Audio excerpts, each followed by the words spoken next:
And if you have, by the way, like a foamy, softer block, then you can use a block like this. So you're going to keep that next to you.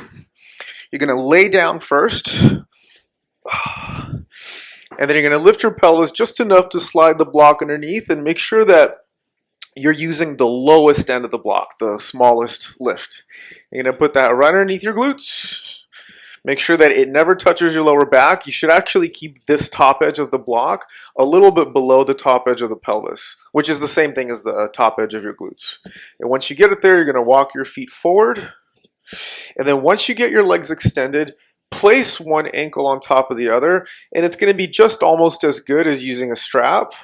And so that way your hips remain neutral.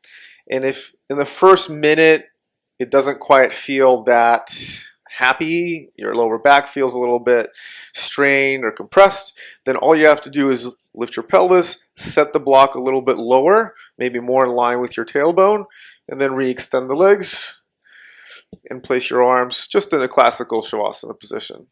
So let's start like that.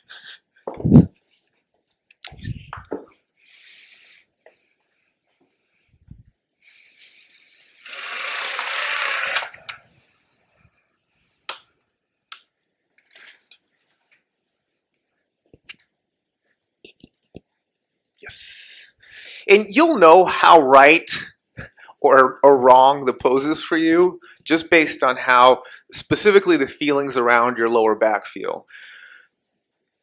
And oftentimes people have like a mistaken attribution of low back pain when it's not technically low back, it just has to do with how your sacrum sits inside of the pelvis. So you give it the first 30 seconds to a minute, relax your jaw, relax your mouth. And even though your ankles are stacked on top of each other, see how much you can completely relax your legs. Most of us use our legs all day long and use it for everything, not just yoga. And when we come into yoga, we're asked to use the legs again. And so we need to kind of reframe physically, anatomically, how it is we're going to be using them. And before that happens, there's a way to kind of like clean the slate of all of the history of your leg work, at least just the history of today, and that entails relaxing them. So as you relax the legs, you'll notice that there's either a beneficial response around your lower back pelvic area or something a little bit more encumbering or detrimental. And so if it is on the negative side, then as I showed you, adjust the block a little bit lower.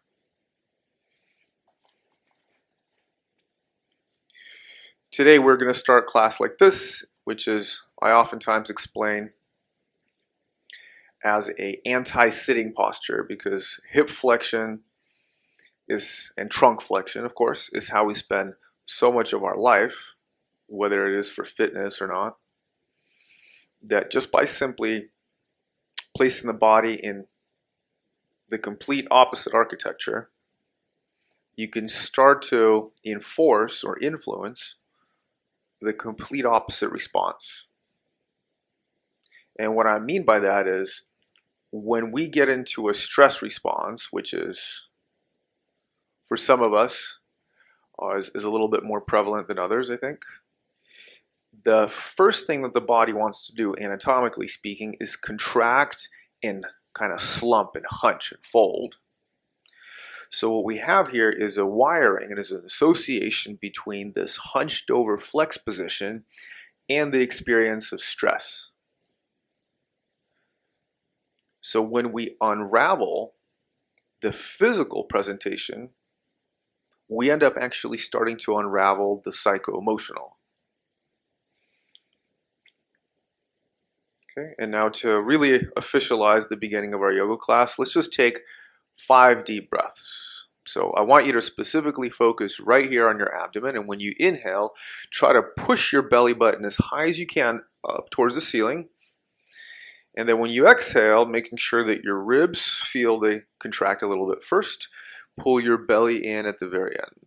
And do that 4 more times. So every inhale that you try to lift your belly button up however fractionally, incrementally higher, yes, that's great. Try to expand your abdomen on the sides as well. And then when you exhale, go right back down to 0. Breathing completely is really how the body has evolved to exist. So a balanced state of our physical sensations, physical health, relies completely on the balanced state of the breath. To the degree that our breath becomes unbalanced, the rest of our life, physically, chemically, mentally, emotionally, becomes less balanced too. So once you get through your 5 and you get to that last exhale, you can then start to move your toes and fingers, take one ankle off the other, bend your knees, bring your feet back to where they started, gently lift your hips up, slide the block out. Perfect. And then bend your knees, hug your legs into your chest. Think of this leg hug as more of a child's pose on your back. So that means thighs don't really have to touch each other. And in fact, you'll get deeper hip flexion if your thighs have some space between them.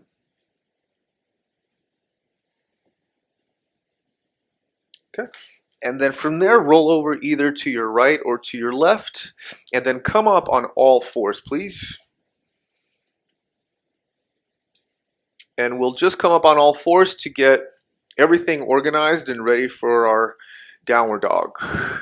So when you get your hands in the right place, you get your feet collected, and then start to lift your knees up, relax your neck pretty much immediately. Because think about what has to be used in our neck, or which part of our neck has to be used in order to just make it through the day.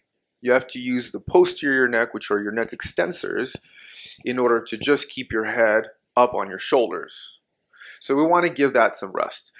In many ways, what you can how you see how it's helpful for us to see our yoga practice and the benefit it renders is it reverses so many of the effects that the rest of our life imposes. And some of these impositions are inescapable, right? So if you have an office job or a driving job, it's not that easy to get away from that because you still have to work. And you're not going to just be able to go to office and all of a sudden work laying down or work in a back bend. So the best that we can do is have our practice address any underlying dysfunctioning issues of physical movement, respiration, and the rest. Okay, on the next inhale, lift your heels up. Exhale, bend the knees, walk, step, or hop forward towards your hands. And then as you inhale, lengthen. Exhale, fold. Keep your legs nice and straight. We'll do that a couple more times. Inhale, lengthen. Keep the toes a little bit more fanned out. Exhale, see if you can keep the fanned out while folding. That's great. Now close your eyes for a couple more of these. Inhale, see how well you can keep your quadricep muscles toned, engaged, so your kneecaps technically lifted. Exhale, keep them in the same exact presentation as you fold. Last one, inhale, lengthen. Exhale, fold all the way down. And on the inhale, slowly come up to stand with your arms coming right out to the side. So by the time you reach the peak of the inhale, you reached the hands. You've got the hands to each other. And then exhale, bring your hands down. Inhale, going right into it. Inhale, arms up. And as you exhale, folding forward, see again how well your quadriceps comply with your demands on them. Inhale, lengthen. Exhale, plant your palms. Step back to high plank. Just sit in high plank for a moment, and if you need to take care of your wrists, elbows, maybe even shoulders, you can bring your knees down. Nonetheless, think about your belly button and notice that there's at least a subtle tendency for the belly to fall down because that's the direction of gravity. So keep your belly and your bottom ribs pulled into the body, like you're doing a little bit of a curl, and also project your arms into the ground so you get more of a rounding in your upper back. Now keep that sturdiness in the torso, which is supported from below by the sturdiness in your quadriceps. And on the exhale, slowly lower down either to low plank or if you like, come to the floor. Inhale, slide forward, upward dog. Now engage the glutes. Stay for about 2 or 3 more breaths. How well you engage your glutes determines how well you actually extend your spine, because you're then extending your hips. And as you engage your glutes, lift up your lower belly a bit. So we're calling on all those deep pelvic floor muscles that then start to call into action the deep lower core, your transversus abdominis band. On your next exhale, coming back to downward dog, immediately relax your neck, let your head drop, and then just settle into that space of being interiorized. And there's this nice split in our practice, especially when we get to hold poses a little bit more steadily, where we're occupying just as much of our interior as we are our exterior, where we're not just only concerned with legs and what the hands and the fingers and neck does, but we're just as much attentive to their influences, the influences of the physical body upon our mind and our emotions. Inhale, lift the heels up. Exhale, bend your knees, walk, step, or hop forward. Good. Inhale, lengthen, fan and lift your toes. Exhale as you fold, be a fan of your toes. And then inhale, toe fanning lifts you all the way up. Hands come together at the very apex of the inhale. Exhale, arms come down. Good. As you inhale, engage your glutes, fan the toes. As you exhale, relax your glute, instead engage your quadriceps. Now as you inhale, keep the quadriceps with you. And as you exhale, stepping back, immediately lower down to low plank while minding your quadriceps. Come up to upward dog, still minding the quadriceps. Now engage your glutes again. And exhale, come back to downward dog. Lovely. Going just over a little bit, couple of rudimentary points of downward dog. You always want to be attentive to the orientation of your feet, because the orientation, positioning of your feet says a lot about what's going on in the hips. So if you look at the center of your foot, which is technically the space between your second and third toe, that kind of draws a straight line in your foot. You extrapolate that all the way back to the heel and basically point or direct a line that center of your foot along the outer edges of your mat. Doesn't mean it has to be right over the edges of the mat, but parallel to them, if that makes sense. On the next inhale, lift the heels up. Exhale, bend your knees, walk, step or hop forward again. And then inhale, lengthen, be a good toe fan. Exhale, fanning, fold down. Keep your toes fanned. Inhale, come all the way back up. Squeeze your glutes to lift you all the way to the top. And as you exhale, arms down. Good. So close your eyes just for a moment, and I want you to picture something. So the first pose that we have in the sun salutation, the lifting of the arms during the inhalation, is a back bend. And we use the glutes to help the lower back create a little bit more space and fluidity. And it really is an analogous posture to upward dog. So when we do the first pose again, notice how many of those elements you can carry with you right up till you do upward dog. So let's try it. Take a deep breath out first, and then inhale, lift your toes, lift your arms. Engage your glutes. So this is the standing version of upward dog, basically. Exhale, fold. And then inhale, lengthen. Keep the quads engaged. Exhale, step back, lowering to chaturanga. If you have to hover, just to make sure to expel the rest of your breath, do so. And when you come to upward dog, recreate all the same assembly as the first pose. Glutes being the main topic. Exhaling, when you're ready, come back, downward dog again. Good. Once you're back in downward dog, relax your neck. Get a little bit more thrust underneath your arms. By the arms, as I always want to remind, that includes everything from your fingertips all the way down through the shoulder girdle. And technically, You know what else is a part of the arms that doesn't really get much attention? Is the neck. Neurologically speaking, your neck is just as much a part of your arm as your bicep. So if you can relax your neck, what you're actually doing is you're creating space, giving space to the neurological substructure of what makes your arms function better. On the next inhale, lift the heels up. Exhale, bend your knees. Walk, step, or hop forward. Inhale, lengthen, toe fans.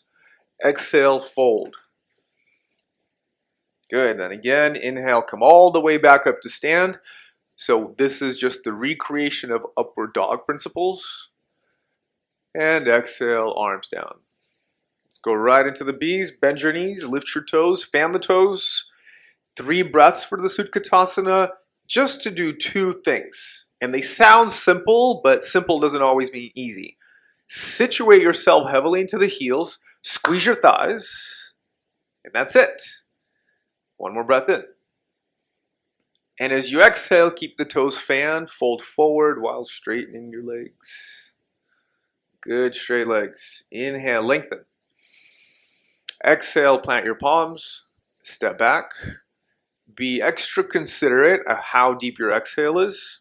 And coming out of upward dog, that exhale is going to bring you back to downward dog, and step your right foot forward first. Get your knee to your head, get your knee to your nose, and then step through in the quietest manner possible. Take a long lunge before your hands come off the floor, and then lift your torso. So again, we can always contextualize many poses into the premises of upward dog. So high lunge and upright high lunge being really a back bend relies on the glutes. And because your legs are in different positions, it's the left glute that really needs to be engaged. Keep your back leg straight, and when you're ready, lift your arms up.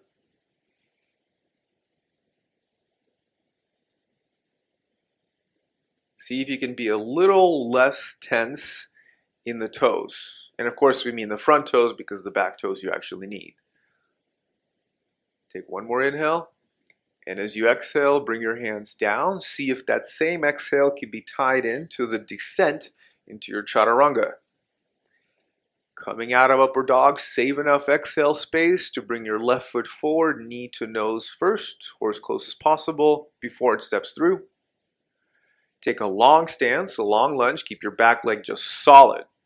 And then when you're ready, hands on the hips, and we come up. And it's always nice, at least for the first couple of lunges, to keep the hands on the hips just so we can really start to sophisticate what's happening in our landing, which is feet and legs. When you're ready, you can lift your arms up. Even though technically your eyes, your vision is pointed forward in front of you, see if you can start to really immerse your attention even more grossly into your right glute and how well it's holding together. Remember, this is upward dog, so that low belly is necessary. 1 more inhale. And exhale, hands come down as you lower down to your low plank. And when you return to downward dog, close your eyes, and again, resetting the feet and the hands appropriately. On the note of the hands, for just general creating more flexibility in this action, the action of downward dog flexion, has to do with getting a little bit more space, length, in the lats, latissimus dorsi muscles, but also a little muscle in your chest called the pec minor, which prevents this movement. So if you start to bring your hands a little bit closer together, you can actually potentiate how fluidly your shoulders go up into flexion.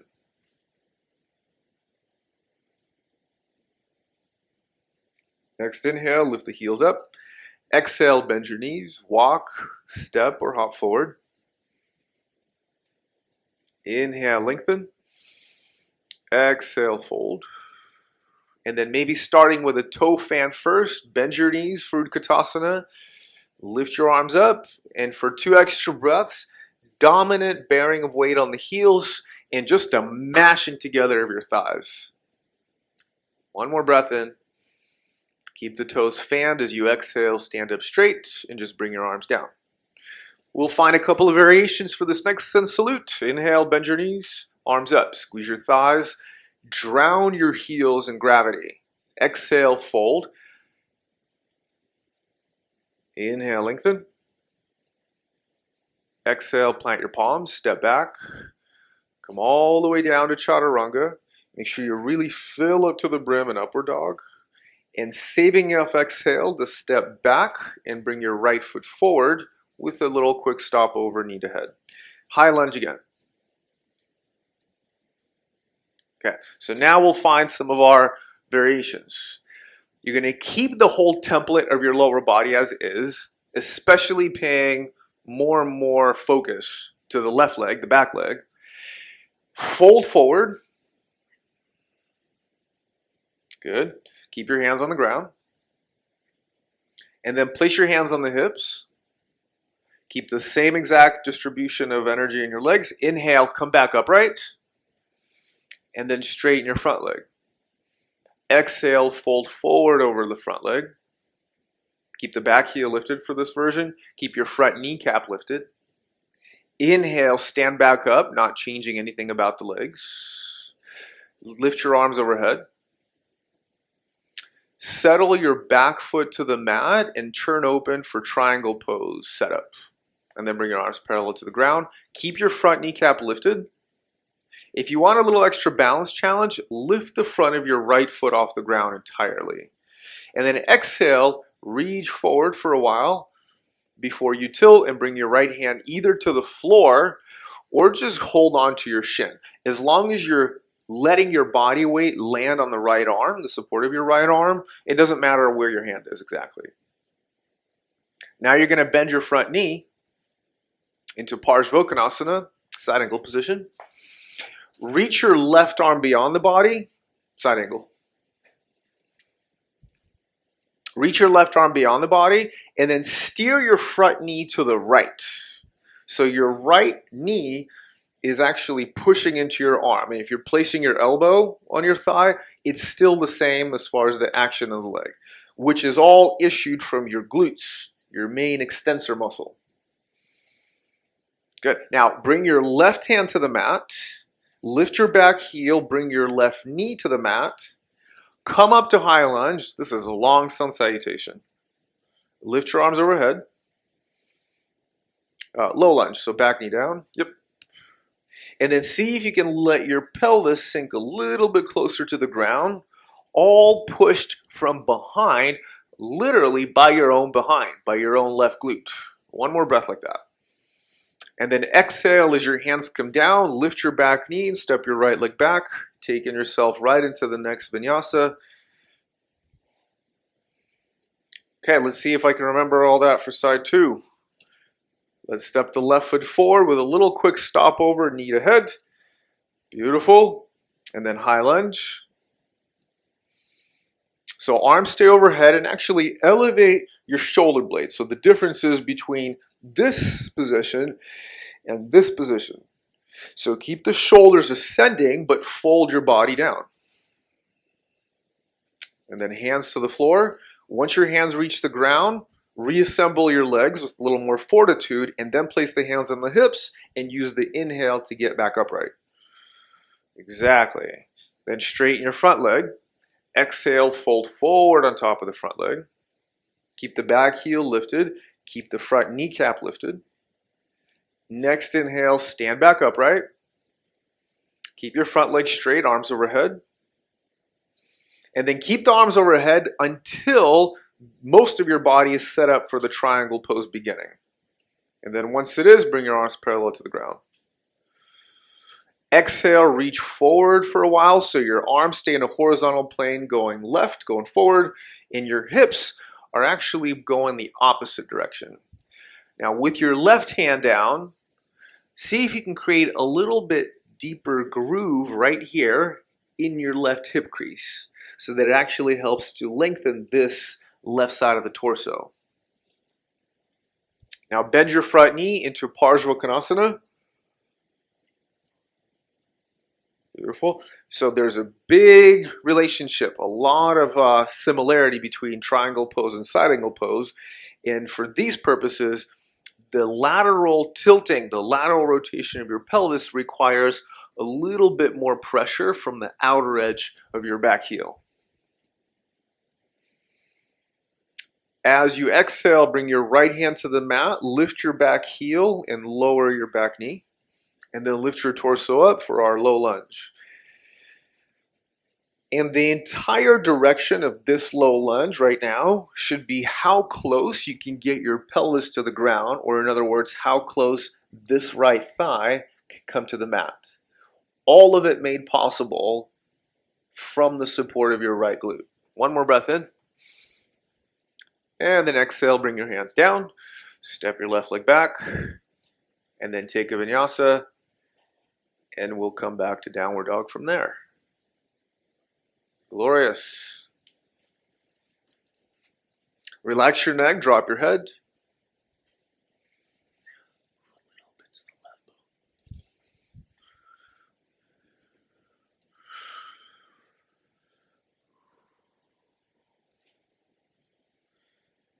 And so now having a little bit more movement behind us, when you close your eyes in downward dog, what is the difference between the internal assessment of your experience and just the external output of your limbs? Can you even see the difference? And this is one of these immense prospects in yoga, is that we can actually disassociate how quiet and content we feel on the inside, even if the outside has to be under a lot of effort, a lot of intensity. Next inhale, lift your heels up. Exhale, bend the knees, walk or step or hop forward. Inhale, lift and fan your toes, lengthen your torso. Exhale, fold forward. And let's just actually stay right in our forward fold. Separate your feet. Interlace your hands behind you. Get a nice strong clasp of your fingers.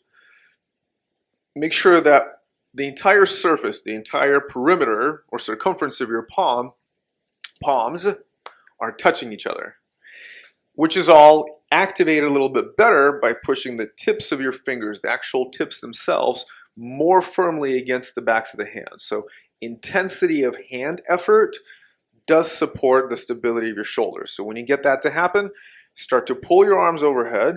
And in order to even have this start to evolve and progress for you, you don't have to straighten your elbows, especially those of you that know you might be a little bit more on the hyperflexible side of the spectrum. If you keep your elbows just a little bit bent, a little bit micro bent, you could still get a lot of movement going through the shoulders in this extending direction. Just make sure you keep your leg widths all about you. 2 more breaths.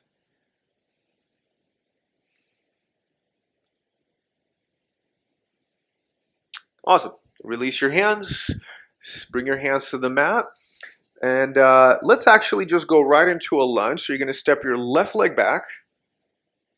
Bring your knee to the mat. And if you need a little pad underneath your left knee, use a blanket or a towel, a mat piece, whatever's soft enough.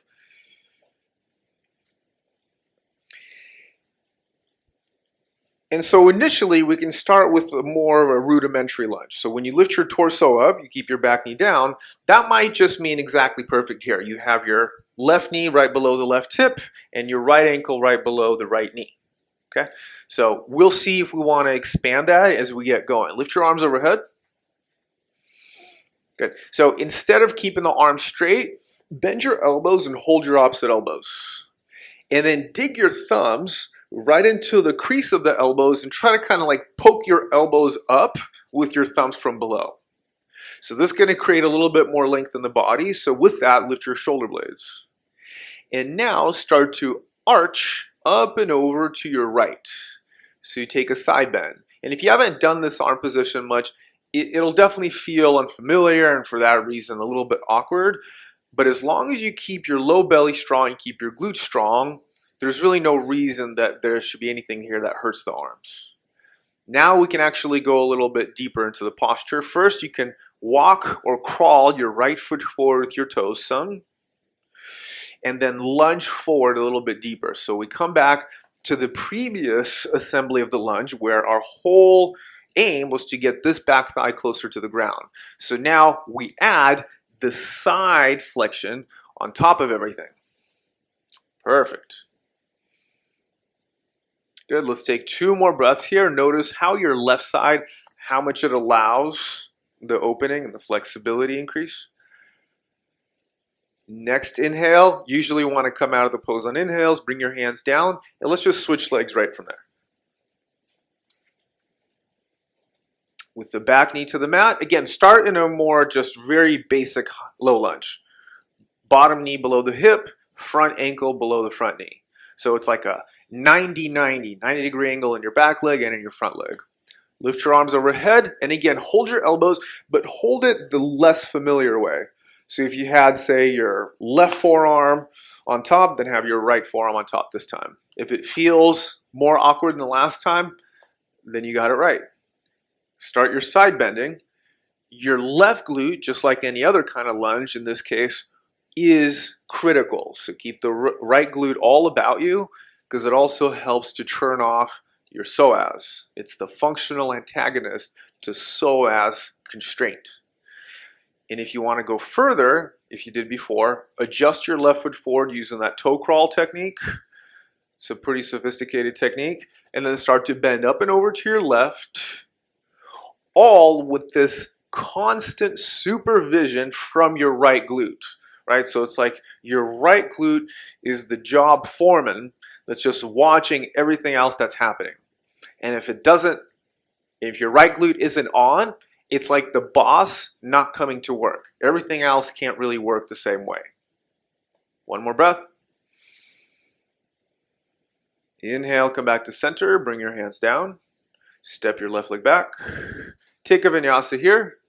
If you want to build up a little bit more heat, and if you don't, then don't, but I don't see why not. Heat is good. Life is good. Step your right foot forward. How do we know if somebody is alive? They have some heat. Bring your left knee down. So now this time, lift your torso up. Start with your hands on the hips and adjust your right foot forward. Start to pick up on the depth of your lunge as far as the legs go from the previous round. Yes. Now lift your arms overhead. This time interlace your fingers, clasp your hands, get your elbows straight. Keep your palms closed, yeah, and then start to reach up and over to the right, but watch that balance, because when you go this deep into a lunge, and you especially have some more flexibility bending sideways, it's easy to get thrown off track. All right, so now we're going to come back up to center. Keep your arms overhead, curl your back toes under. This is not going to be an easy one. Lift your back knee slowly, so there's no abrupt, jagged movements. Keeping the back leg solid, reestablish the previous side bend as you go up and over to the right. See how far, yes, you can take yourself in that direction, given that you have to pay more attention to your legs now and balance. A lot of the steering control comes from your front leg. You got 2 breaths to go. Express a little bit more emphatically, you guys, with your right arm. On the next inhale, come back to center, bring your hands down, step your right leg back, and let's just switch. Right knee down to the mat, starting with the hands on the hips. Come back to that deepest form of your low lunge first, and then lift your low belly, lift your arms overhead. Good. And then just keep lifting lower as much as you can so you can get this posterior tilting activated a little bit more. And then as you go up and over to the left, your left arm will really be in the driver's seat for this side. So push out with it. Elevate it with more emphasis, with a little more gusto. Then come back to center, keep your arms overhead, curl your back toes, carefully elevate your back knee. Make sure when it's lifted, it's like really lifted. There's demand being placed. It's really good. Nice firmness in the front thigh. And again, come back to bending sideways. Keep your fingers well interlaced because that's going to propagate good control all the way down to the shoulders. 3 breaths to go.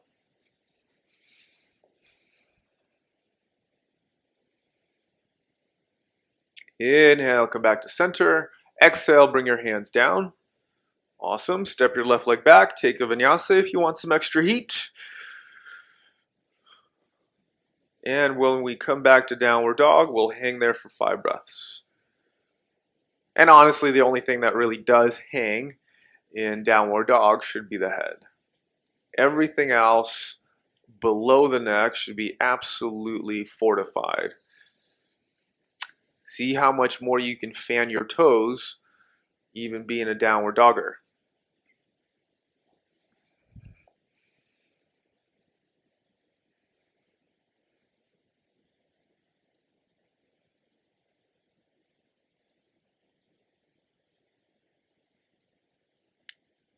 Okay, let's give ourselves a little bit more core work. So right from this downward dog, bend your left knee, lift your left leg up, bring your knee to your nose as close as you can, staying in downward dog, not shifting forward to high push-up yet.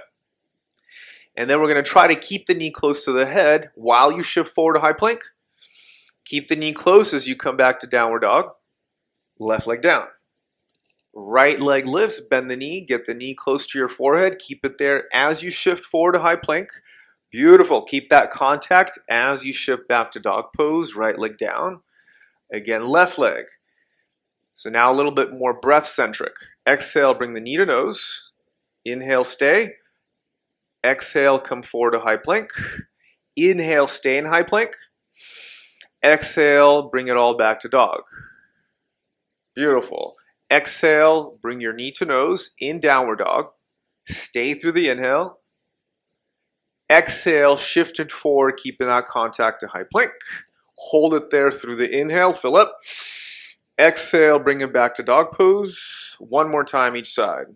Exhale, lift your left leg, knee to nose. Inhale, stay in downward dog.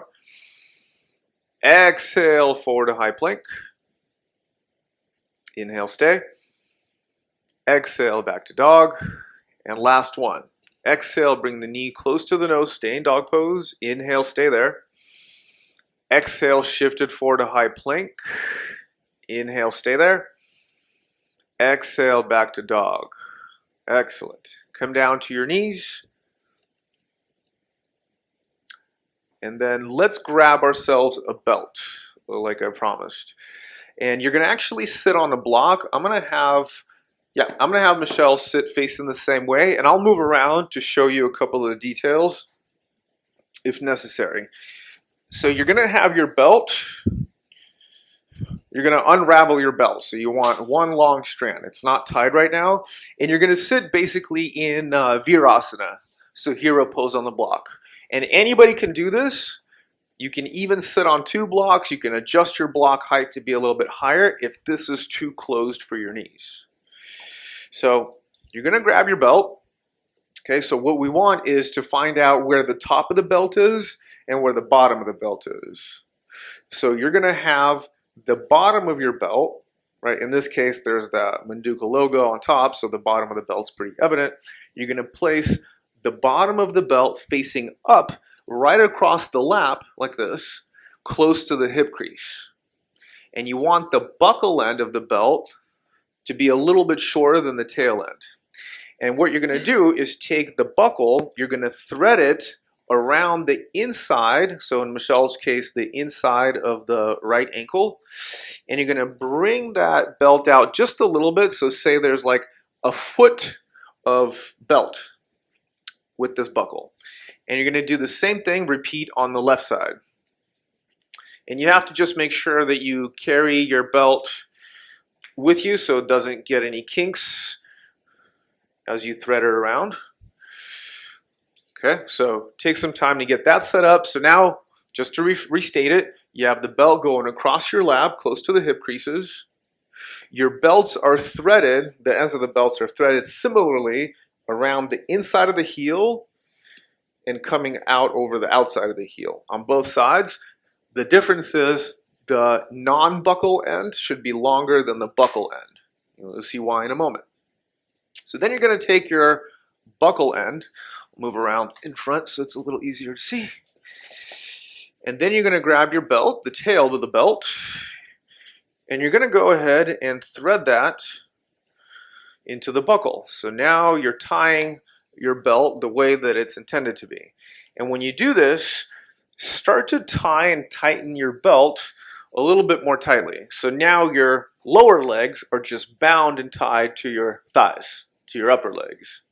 So what's happening here, where we're going with this is you're going to bring your hands forward, maybe a little bit more in line with the knees, maybe a little bit more mid-thighs, and you're going to push down and you're going to lift yourself up, which is going to be a little bit easier now having your legs tied together.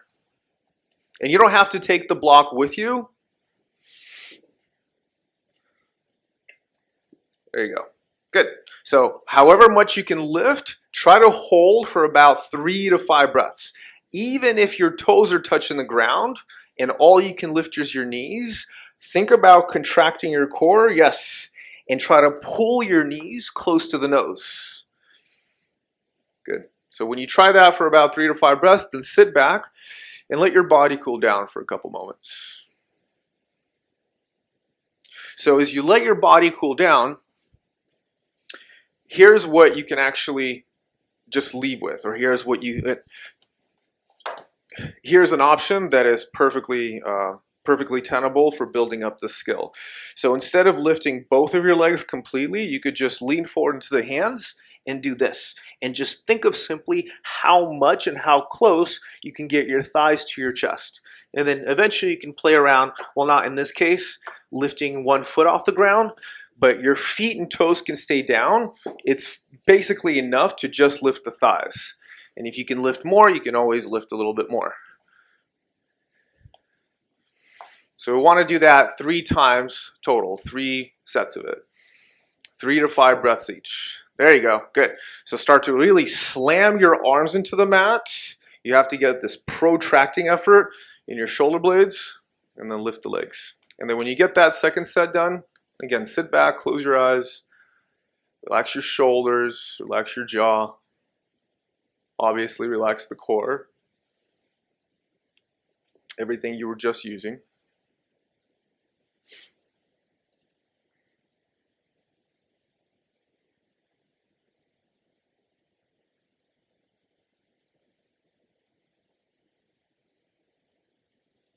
Okay, and then one more set. So coming forward, place your hands next to the knees or next to the mid-thighs, and think of leaning your body forward so your head goes a little bit, maybe a lot, beyond the fingertips. That way, forward way. And when you're ready, again, squeeze your fingertips and hands into the ground, and there you are, and you're floating. 3 to 5 breaths. Try to pull your thighs closer to the chest. And then when you're ready, sit back.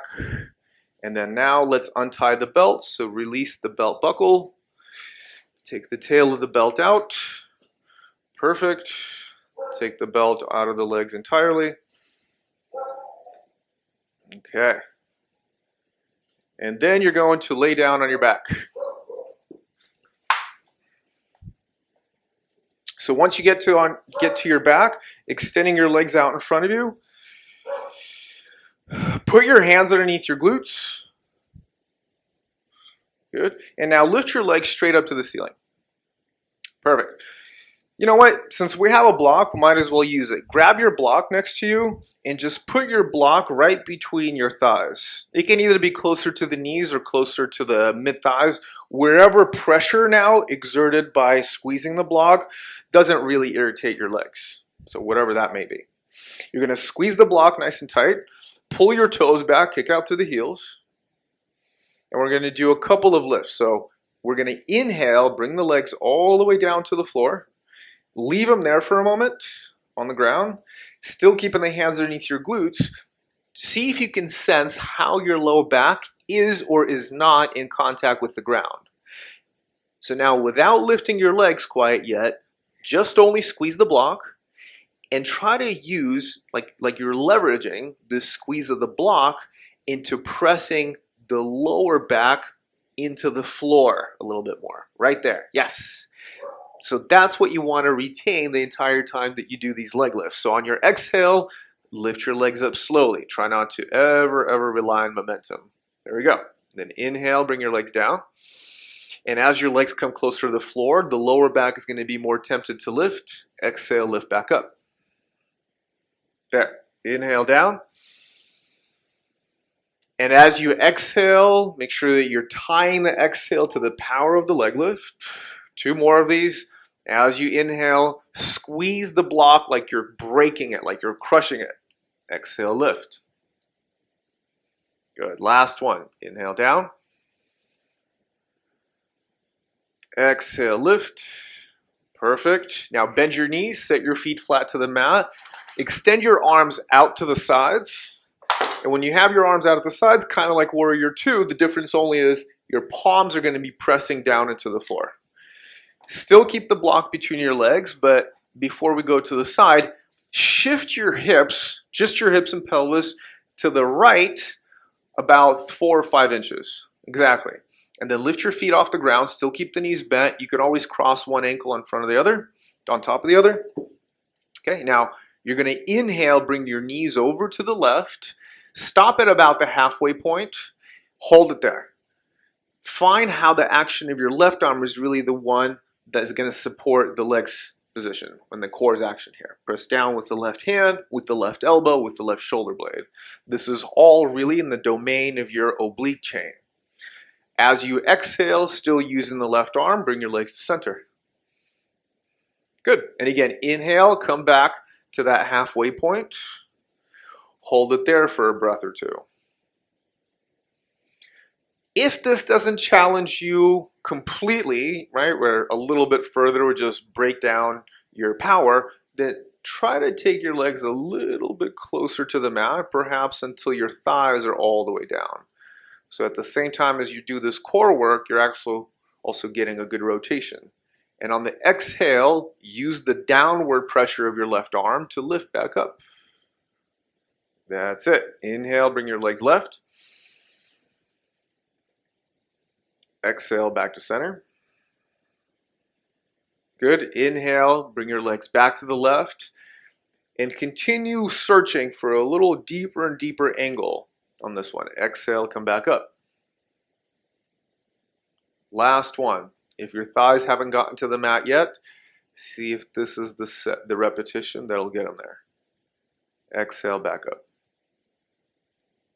And then set your feet down. Bring your pelvis over to the left. So if you ever want to look down, you want to see that your pelvis is about 5 or 6 inches to the left of where your torso, your sternum is. So inhale, bring your legs to the right, about halfway, and then just hold it there. Use the connection of the outer blades of your feet to get a little bit more of a robust squeeze around the block. Hold that for one more breath. This is all right arm territory. It's all this extending force of the right shoulder blade, right elbow. Next exhale, pull your legs to center. And again, inhale, legs go right. Exhale, they come back to center. Good. Let's play around with a little bit more degrees of rotation. So as you inhale, bring your thighs all the way to the floor, at least as close as possible. Hold that point for about another extra breath. And as soon as you detect your exhale, use your right arm and shoulder blade to lift the legs. And then inhale, last 2 or 3. Legs go right as far as possible. Exhale, they come back up. Last 2. Inhale as your legs go right. Already start to employ your right arm, that right shoulder blade retracting method. Last one. As you inhale, go to the right. This is all your right arm. Your left arm isn't even necessary for this purpose. And then exhale, come back to center. Perfect. Set your feet flat on the mat. You can take the block out recenter your pelvis, and then just give yourself a couple of breaths to let the body restore.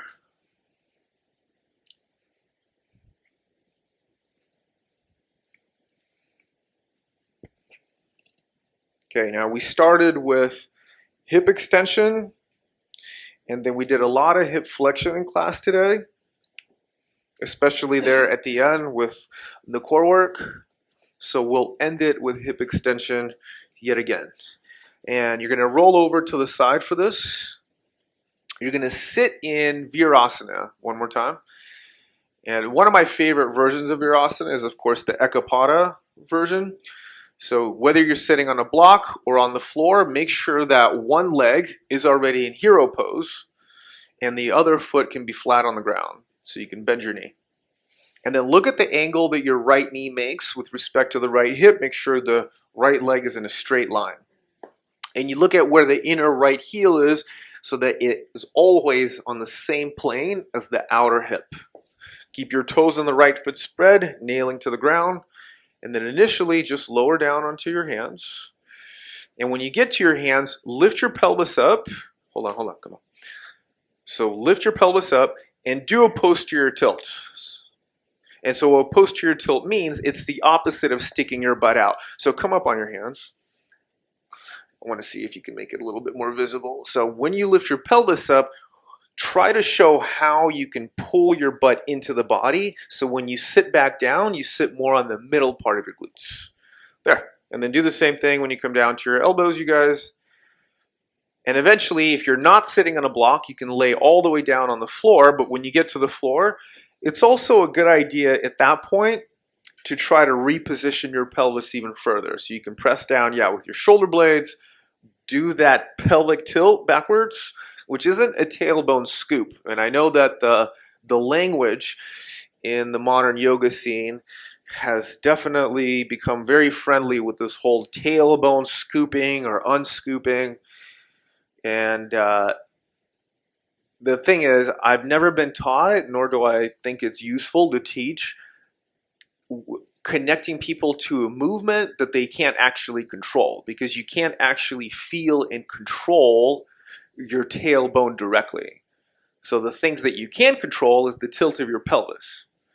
And we can just dispense with all the tailbone talk, because if you tilt your pelvis, there's no movement that the pelvis is capable of that the tailbone is not also a part of. So wherever the pelvis goes, the tailbone goes. So we could just drop the whole tailbone talk, because it's a little bit abstract and ambiguous, and it just doesn't really work for connecting to mechanical forces in the body. When you're in this posture, especially if you're in the deepest version, laying on your back, how well you can impress your right shin bone and your right knee into the mat gets you a little extra layer of that anterior hip length, which is to say hip flexor length. And to come out of it, if you're on your back, come up one by one on your elbows, and then from the elbows to one by one on the hands. And once you're all the way up, you can extend your right leg back behind you just for, say, 3 or 4 breaths to get the knee straighter, re-straightened. And then we'll go to the left side. So if you're warm enough not to have to sit on the block, just make sure that you're honest about it, because if your sitting bones can't get to the floor sitting this way, then definitely use a block, or at least use a little towel blanket to make up the difference between where your butt bones are and where the floor is. Then once you're down, start to lean back. At every point from the hands to the elbows to the back, lift your pelvis. Keep working on the posterior pelvic tilt. As far as your spinal health goes, the best way to build up spinal flexibility is to really become more of an intelligent mover of the pelvis itself, especially with respect to anterior and posterior tilting. When you come back further, this is another point to take notice of. The left leg, because of where your psoas muscle originates and where it attaches, the left thigh the bottom thigh, will feel tempted to slide out laterally. So you have to keep your sights on it to make sure, yeah, the knee stays always right in line with the hip.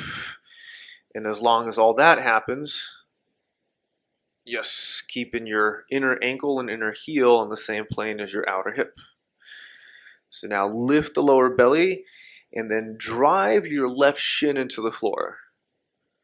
You'll know that you're driving your left shin into the floor adequately when your left glute turns on better. Or just turns on, period. Because some of us have a hard time just getting the glute turned on, let alone better. And so if you find your glutes actions a little bit more responsive, then the next step is to get them to be better responsive. These last 3 breaths, continue driving your left shin down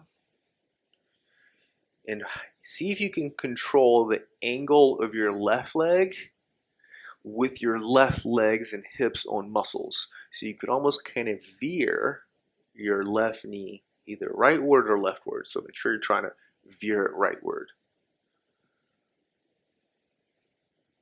And to come out of the pose, keep the left leg, left ankle especially, and foot strong and rigid.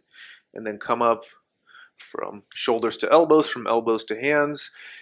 And then from hands to all fours, stretch your left leg out behind you.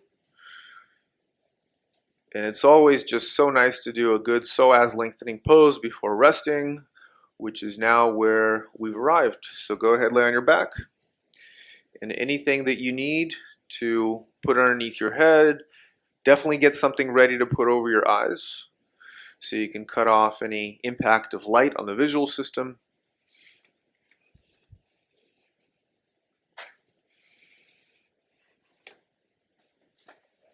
Those of you that know this invention of eye pillows are really remarkable in the fact that they have a little bit of weight to them, and most of them they sell kind of scented. They'll have like the scent of lavender. So their size, their weight, and their smell, their scent, they all have this perfect shape that you can lay over your eyes and cover the entire eye socket. And I don't think there's ever any class that I teach where I don't talk about this at least a little bit at the end. And I do want to drive this home because resting is impeded if the brain thinks that there is light out. And if there is light out, it's easy for our eyes to catch onto it. Our eyes are exceptionally sensitive. Of all the animals in the animal kingdom, the human vision is one of the most sensitive of all, except for predatory birds like hawks and eagles and falcons. So it doesn't take much to get them to react. So that's why we want extra resources to literally blind the visual system so that the rest of the brain can start to shut down and your body can become restored and regain homeostasis. As usual, the time prospects of Shavasana depend on how much time you have. Ideally, we want to be able to at least stay long enough so that when our body gets back to baseline, homeostasis, we can roll out of the posture slowly in an effort to take that homeostasis with us into the rest of our day. And that is it for today. Thank you so much for joining us. And we will see you soon.